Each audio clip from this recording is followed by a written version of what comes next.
આપણે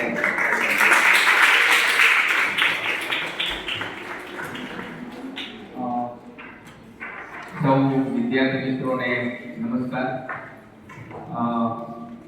ઉડીસાના કોઓર્ડિનેટર માનનીય રતિલાલ કાલરિયા સાહેબ, આજે આપણી વચ્ચે જે વિદ્વાન અધ્યાપક શ્રી ઉપસ્થિત થયા છે, ડૉક્ટર દિનેશ રાઠોડ સાહેબ, department of Hindi, government arts and commerce college, Vanthali.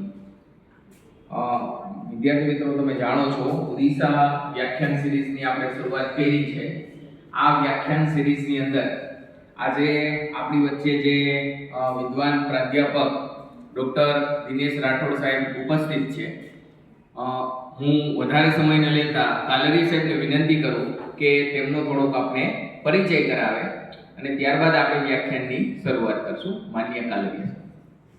નમસ્કાર વિદ્યાર્થી મિત્રો. આજે ઓડિશા લેક્ચર સિરીઝમાં આપણી વચ્ચે જે એક્સપર્ટ ટોક કરવા માટે ઉપસ્થિત છે એવા એક્સપર્ટ લેક્ચર આપવા માટે આવેલા ડૉક્ટર દિનેશ રાઠોડ સાહેબ, એમનો હું પરિચય આપું તો એવું કહી શકાય કે મેં આની પહેલા પણ એક વાત કરી હતી કે એક નાના એવા ગામ, એટલે કે તાલાલા બાજુનું ગાભા ગામ, બરોબર ને? ગાભા ગામ, ત્યાંથી સાહેબે પોતાની જીવનની જે યાત્રા છે એ યાત્રા શરૂ કરી અને આજે અહીંયા સુધી પહોંચ્યા છે. એમની જે સંઘર્ષ ગાથા છે એ સંઘર્ષ ગાથામાં, જીવન યાત્રામાં ઘણા બધા વળાંકો આવ્યા છે. એટલે કે સાહેબે શરૂઆતના સમયમાં પાલીતાણામાં એક બોયઝ સ્કૂલ છે, હાયર સેકન્ડરી શાળા છે.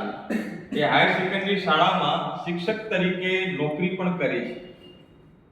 એટલે કે મોટાભાગના આમાં સ્ટુડન્ટો છે એ અત્યારે FY BA ના છે.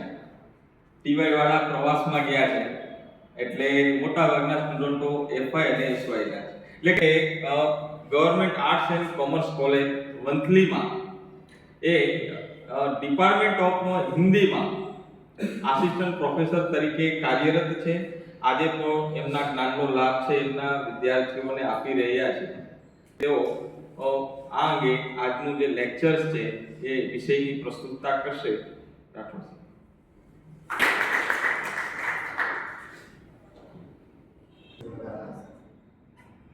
बाउदीन राजकीय कला महाविद्यालय जूनागढ़ के प्राचार्य महोदय मांझा साहब व उड़ीसा क्लब के संयोजक कालरिया साहब व उपस्थित आप सभी छात्र छात्रा, आप सभी को मेरा प्यार भरा नमस्कार. आज जो मुझे विषय दिया गया है वह है पॉजिटिव एटीट्यूड. पॉजिटिव एटीट्यूड माने सकारात्मक रवैया, गुजराती में कहे तो हकारात्मक वलन. ये सकारात्मक रवैया या फिर गुजराती में कहे तो हकारात्मक वलन होता क्या है असल में, इस विषय पर आज हम बात करेंगे. मेरे कुछ निजी विचार हैं जो आपसे साझा करूंगा और आप भी इस यात्रा में मेरे साथ साथ जुड़ेंगे. साथियों, जब किसी चीज या कार्य के होने की संभावना लगभग ना के बराबर हो और उस ना के बराबर वाली स्थिति में आप इस प्रकार की मनस्थिति बनाते हैं कि मैं इससे बाहर निकलूं और कुछ सफलता पूर्वक इसका परिपूर्ण करूं.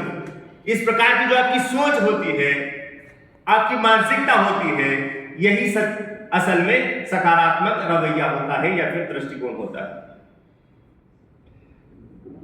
सकारात्मक दृष्टिकोण के संबंध में एक हमारे निजी जीवन से संबंधित सीधा साधा दृष्टांत या फिर उदाहरण मैं आपसे साझा करूं तो